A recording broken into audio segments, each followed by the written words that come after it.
O isulti mo gayon ang akong ipasulti kanimo. Versikulo 8.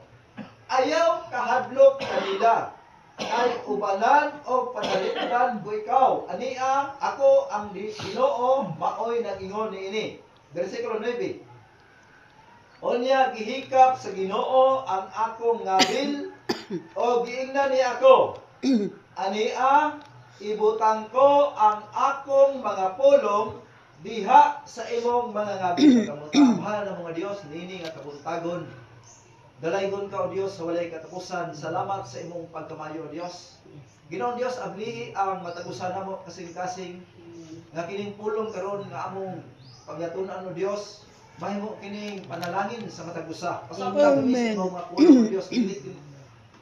Ako o Dios makalito ginamit ang akong kagulingon pulong kadili nagagkan kay kanimo. Salamat o dalaygon ka sa walay katapusan. Amen no.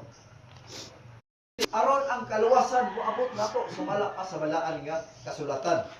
Ang pangutana, apil bata sa tawag sa Dios? Apil ba kata kita nga gitawag sa Ginoo? Basaw na to. Dinita sa Buhat kapitulo 2, 39. Apil ba kata? Basaw na ko ha.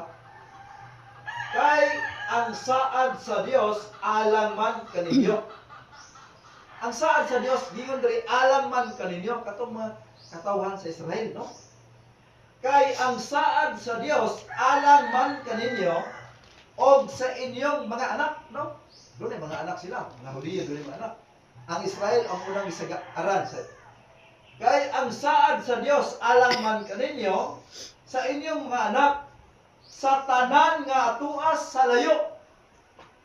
Ang Pilipinas maigsoon layo kay ni sa nasod sa Israel. Sumala pa sa Biblia. Pero sa akong ibasa,